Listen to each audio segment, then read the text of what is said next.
He does.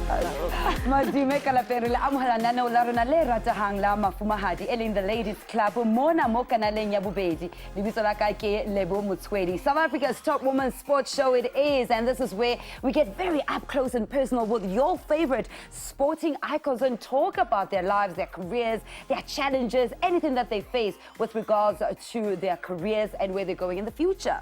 Yes, indeed, Lebo. TLC is dedicated to elevating women in sport. Our country is blessed with many ladies who continue to defy the odds and rise above expectations in many male-dominated industries.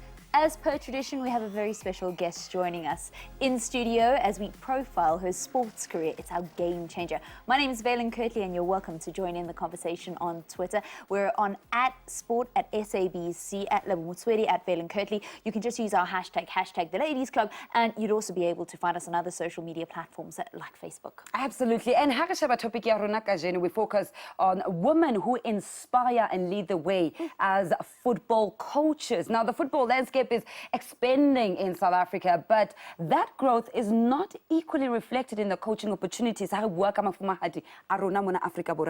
Yeah, men still dominate the coaching ranks at every level of the game. Our guest today, Joanne Solomons, is one of the few ladies who have broken down the barriers when it comes to coaching. Absolutely. She now flourishes as a tactician of the game, and we'll find out how she did it and hopefully inspire other inspiring coaches that are definitely watching the show today. Well, speaking about coaches, there was a sad story that came through a couple of weeks ago, and that's the passing of a lady that we knew just as Chef Bongim Panza, one of the most highly qualified coaches in not only South Africa, but actually on the continent at the age of just 46 years old, passing away. So we definitely do salute her here on the Ladies Club. But it's definitely also time to get the show going with an inspiring quote. Oh, I love this one. Yeah. You don't have to know the how, you need to know the what, and the universe will move everything else around to create the how. This is because your how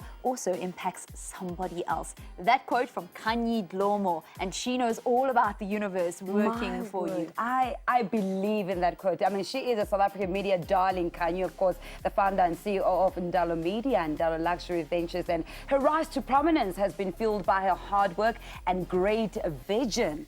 Oh, it's just incredible. A lady that hails from Umlazi. She once used to call the SABC a home, and then she has become a media giant. When there weren't too many women involved in decision-making positions when it comes to media, not only in television, but also in the magazine space. I suppose that's where she made, her greatest impact with Absolutely. And the fact that I don't usually have a mentor or people that I look up to, but she is still one person that I say epitomizes what a media mogul, or if you want to use that term, she's a representation of what you're supposed to be like eventually when you make it in the media space. Absolutely adore her.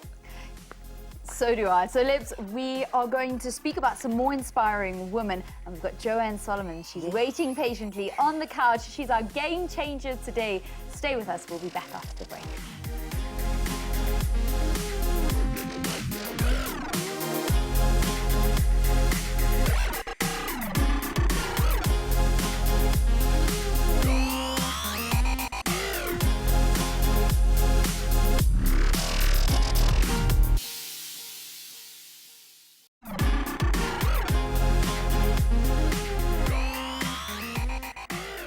Welcome back. You are tuned to the Ladies Club. We continue with all things women that have created such a big impact in the landscape when you talk about Bolo Yamautu. We're going to be speaking to our game changer in just a short while, but we've got some other ladies to celebrate, because that's what we do here on the Ladies Club. South African Sumelara Fanekok recently set a new African championship record of 31.99 seconds at the 13th Cana Africa Swimming and Open Water Championships. Absolutely incredible. Yeah. Sure. I mean, she just shaved off just under a second from the 32.58 record held by her compatriot, that's Kaylin Corbett, in the 50-meter breaststroke. Wow. really great work that's been done. And our girls were the outstanding performers in Algeria at this competition, which is absolutely brilliant. So we tip our hats to you girls. May it long continue from not just only on the continent of Africa, but as you go and compete in Europe and around the world. Now, our game changer today is none other than our football's Joanne Solomons, the Matthews women's football team assistant coach, who's making strides in the world of sport. Well, after hanging up her football boots, Joanne embarked on a coaching career and quickly moved up the ranks into the provincial leagues. Joanne, welcome to the Ladies Club. It's a pleasure to be here. You've been sitting there nervous. It's time to relax. You're in our lounge, relaxed. you're at home, we've got your visuals, and we just want to find out all about your career, where it all began for the now iconic former football star and now coach. Yeah, I started in my early age playing soccer, and because I have a lot of brothers and my nephews, there was no ladies, so my side was going to the men's side, and I started playing with them in the street. And so I started my career at Glen Eagles, under 9 to 14 years old, and I couldn't play for the boys anymore. Then I had to move to the school, I played the league then at school, made the Boland team, made the Western Province team, and a year after that, I made the national team. And then you achieved a lot with the national team, scoring a number of goals. Yes, I did. But that time we were like passionate about the game because like we had to play with our hearts, and there was like money. There was no money for us. It was little, so we had to play as a team together to make money. You understand? And like now the soccer is like growing a little bit faster, but in our era you had to fight to be in that team. Yeah. Sure. Now, back in the days, fighting to be in the team, what kept the momentum going for you to continue be persistent doing that which you love? I was just disciplined. I was always in my room, and what the coach told me in the field, I took it out there and I take it to the game. But I was that shy person. I would just in the room, leave the players, go out. I would just be in my room and watch football because I just want to watch football and play football. You scored 49 goals, if that's right, for the national team. Do you remember each and every single one of them? Yeah, I remember scoring against Namibia. I scored 6. I scored. Wow. I scored in England against a team in America. Then the all African other games I scored. But my best goal was against Ghana in 2000. When I hit that net in the semi-final, that was my best moment in my best game. And why was that your best game and your best goal? Because like we never ever qualified for a World Cup, so that inspired me. Like that is my moment of brilliance because like I want to take the team to the World Cup, but unfortunately we didn't make it. Yeah.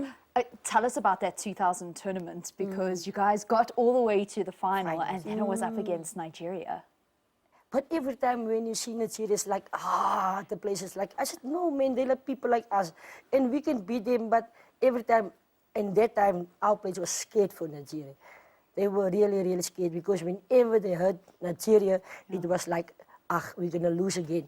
But they were never like pumped up. But in 2000, we were. Yeah. And we wanted that so badly, but what happened there, that riot stuff was just not for us. And unfortunately, we lost. And what do you make of the team now going up against the likes of the Ghana, the Nigeria, and holding our own, the current Banyana squad? Yeah, when I watch them, I was like, my feet is like, Are they I itching? want to be there, but I can't. But now they're playing like, now the other day they play like a team. That's why they were scoring goals, because in the first game, they were just like kicking the ball around. But now they start playing as a team and they can go way forward. They can like, just listen to the coach and be disciplined. That's all a soccer player have to do. And then it was the next Africa Women's Championship where tragedy struck with the knee, wasn't it? Yeah, and then it was just in a warm-up, and I turned and I cut my ligaments, and I have to go to Cape Town operation, and I was out for 2 years. And then coming back, and your age was there, so it was difficult for me to get back in the team. You understand? Yeah. And then I just realized 10 years for Banyana is good enough. Yeah. I hang up my boots. And how old were you when you say you were just too old to come back into the team? I was already in my 30s. I think I was 32 or 33. Oh, so that made it difficult. I had enough, and there was youngsters coming up. So why standing in the way? Give it to them and like let them perform because I had my chance. I've got to ask something, because this is something that all strikers in South Africa seem to get hanging over their heads. What is the key to scoring goals? Because we see it in Bafana Bafana. We don't see it so much in Banyana Banyana. But even in the PSL, many people have asked the question over the last couple of years, why aren't we scoring goals? For me, it's like scoring goals. If I see that post, I want to score. That's why I train every day. I will train with posture, close eyes, because we need it net. Like that's how we train, because on a training camp, I always ask the coach, just put me there in front, because like you have to train me to be there. Because like if I don't know my nets, I can't score for your country. But that's why I worked hard every single day. I was there with the ball and sleep with my ball. I used to sleep with my ball when I played for Banyana. If I go out, I go play out, I'll play with my ball. That's why I love this game so much. Do you think that passion is still there now with the current crop of players, whether it's in Banyana, whether it's in the Sasol League structures, whether it's within other elements of clubs or football tournaments that you see within football, but women football though? You can see now there's a lot of youngsters playing. I played 2 weeks ago for my team because we were little players, and there was a youngster, and she's like 14 years old, and she irritated me the whole game because like that was me and she was scoring against me, and that was me in my days. What is this girl doing? But the youngsters coming up, all the girls want to play football now. I just hope like they will keep it there, and like a lot of women coaches coming in and show them what must be. Some must give back to them. But now you see the men is also holding us back because like they head coaches now, we assistant coaches. So we must now get to our levels and do our coaching courses to get there by them. Understand?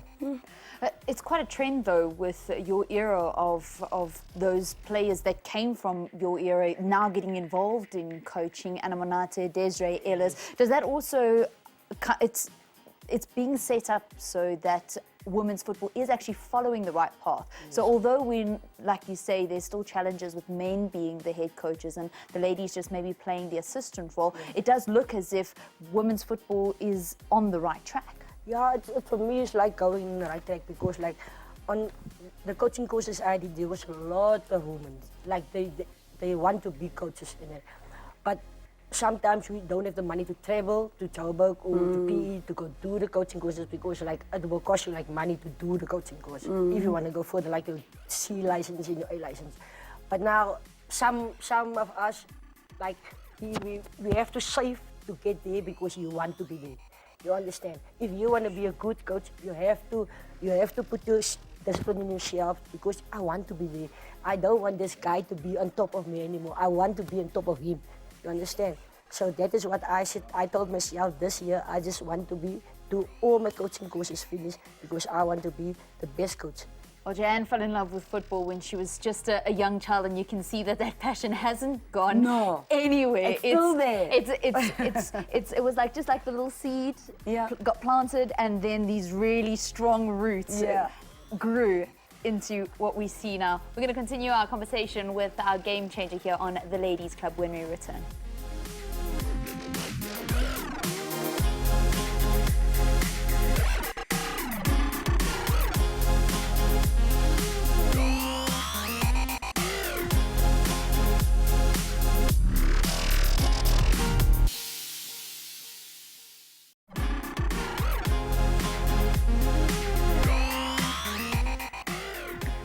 Welcome back. You're watching the Ladies Club on SABC2 with myself, Lebo Mutswedi, and Valen Kirtley. Catch us on social media platforms using hashtag the Ladies Club at Sport at SABC. And remember, we continue to unearth beautiful women's stories that are in football, are in sport, that continue also to be behind the spotlight. And we're bringing them forth so that you guys can also have a little bit of an insight as to those that have paved the way for the rest of us to be here.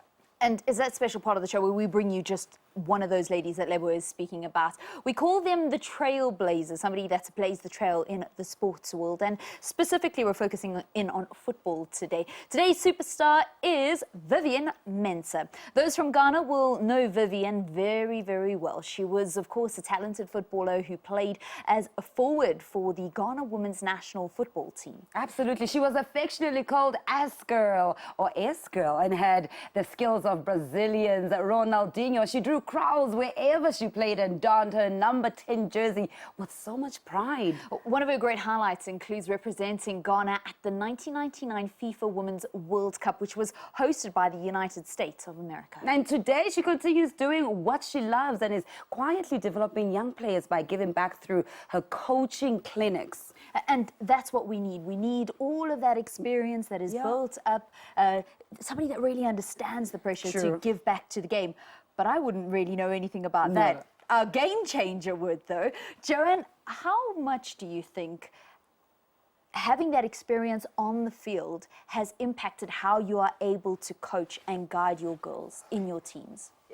The way I play is the way I coach, because like I know my players right now because I'm been with them for 4 years. So now I'm this assistant coach, so I know the way they play, and I know what player must play in what position. So I can't just say you must play there, you must play there. I have to coach them in order to play in their position. Understand? So that's what I'm doing now, and so I'm like a scout for the boys teams also. Wow. So I scout girls also. So now I know that this is what I'm doing in life. This is what that player needs in life. That is the way she have to play. This is the way she have to be. But if you're not disciplined, I can't do it for you like all the time. But I see like some of my players, it's not even disciplined. You understand? So it starts by the coach to discipline them, because like I told him, I didn't even smoke or drink when I played for Banyana. So why are you doing that? You come to the game drunk or you hang over. What are you doing here? Then you stay at home. That is my part. If I feel you smoke dacha or whatever, stay at home. You don't come to my team. You understand? And that is how they respect me now. Because like that is how I grew up. You understand? And do you think that's also something that's lacking in today's footballers, whether it is the women footballers or male footballers? Yeah, it is, because like it's not your friends, it's yourself. Because you know you're a good football player. Why must you go into drinking and smoking and partying late nights, and you know you have a good game tomorrow? You have a game that you have to win. But this is how it is nowadays. They all go out and party. So the discipline you have to start by them before we can give it to them. Because if they come to me and they're not disciplined, I can't teach you discipline. No. Because that is coming from your house. Home. That's your home, boss, and that's not mine. You understand? But I can still give it to you. But if it don't click by you, you have to do that. Separate. Yeah, discipline certainly is key. It takes a lot of self-discipline. I mean, for somebody to sleep with a football and look at friends having a good time but choose to maybe set themselves apart and go and play with their football, that takes a lot of self-discipline. How did you, Joanne, transition from being a player to being a coach? Do you feel that it was a big transition, that there was a big mind shift that you had to make? Yeah, it is for me a big, because like I was a good football player, and I don't want to hang up my boots, but I have to give back to the youngsters, because my time is like, it's now, you must now relax, now it's their time. But I don't want to do it, but I have to, you understand, and I love the game. And like I said, I'm still playing so now and then, but I must give it back to the community, to the youngsters who want to play. And I want a lot of them to be like me, you understand? Be disciplined, score goals for your clubs, but you don't see them. Like, you only see like coaches, they come scout maybe in Cape Town once a year, because you don't see players from Cape Town in the national team. You don't see players from that in the national team, because you're not good enough. Because maybe you're not trained to be good enough by your club, or you don't have that, you don't have. But for me, it's like, I don't see, there's not a lot of changes in Banyana. There's not a lot of changes in Banyana. You see the same old faces. Like with us also, you see the same old faces. But there is talent, but they don't come out to the places to come see, come scout for talent. You understand? Now I said, why must you go fetch the overseas base players if there's talent in your country? Yes, base players who can fill that place. You understand? Give them a chance. They must slowly move so that the youngsters can come in. You understand?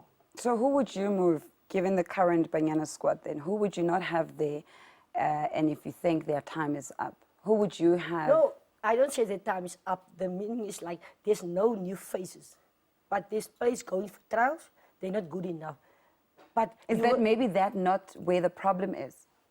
That's the problem. And now you see the old faces, the older players, they come from overseas. I know they play overseas, they're good if they play there, but these youngsters who also is good in our country, that also can play. Like this Kushafa Cup, there's a lot of youngsters that was on a training camp, but they don't see them. Because like, I know as a coach, I want to win. And there's a reality, want to win this again. But there's also players that see need to be looked at, you understand? That is my point. Do you have a life outside of football? Yes, I do. Looking after my mom. I'm only working, coaching Tuesdays and Thursdays. But during the day, I look after my mom. She's old. I do everything, cleaning. And there's a boy, you know, I have to look after him because his mom started working when he was a month old. And I was his nanny. And he's with me, but I have a life, party life. I have somebody. Yeah. Tell us about that somebody that's making you smile. Who's that somebody, Joanne? That's my girlfriend. Yeah, we engaged. Congratulations! Look at you going red. If people's gonna see that, I don't think you have to put that in there. It's definitely going in. So that person brings a smile to your face. Yeah, she does. Yes. Yeah. We're 9 years together now. So. Wow. So. And she understands this footballing world because it's quite something, you know, to have somebody that actually understands your passion and the passion that we've seen you talking about now. Somebody that appreciates and understands that passion. Sometimes not. You know, you can't go away so much. You can't. You understand? But I told her you got me like with this. Yeah, I'm a you football got me player, like and you this. know the traveling's gonna happen, so you have to live with it. And what do you do for fun, to relax, besides looking after your mom and the babas at home and your partner? What do you do to relax, on a Saturday, on a Sunday? Who is Joanne outside of the discipline structures that you have? I'm always with my family, man, on a weekend, in and out. Oh, that's beautiful. Yeah, or I will go with friends, shooting pool, stuff, hanging out like that. But yeah, I'm also a party animal nowadays because I must know, you understand? I'm a coach, but it's only like when there's a party. You understand? But not like every time. You have to be disciplined as a coach also. That's true. You can't just come there by a right. team and smell like, you Yeah. understand? No, but, I'm like, but you know, I'm that shy person. I will like, it's like, just like, That's honesty. I love It's important to have a balanced life. Hey? That's you true. have to- It's very important. You have to have a life outside football. You have to. You understand? Okay, so if we bring it back to football and what you'd still like to achieve, because we know that you'd still like to play, but the knees and the feet are maybe slowing you down. But you've got this assistant job now with Marty's. What would you like to achieve as a coach? Yeah. As a coach, I just want every lady, a woman in the world to be the best. You understand? I want them to be the best. If we can have 10 national teams, like South Africa teams, with all our ladies, our country will be the best. You understand? I really hope you achieve even more than just seeing every single woman that wants to play the beautiful game go and get a team and just play. Yes.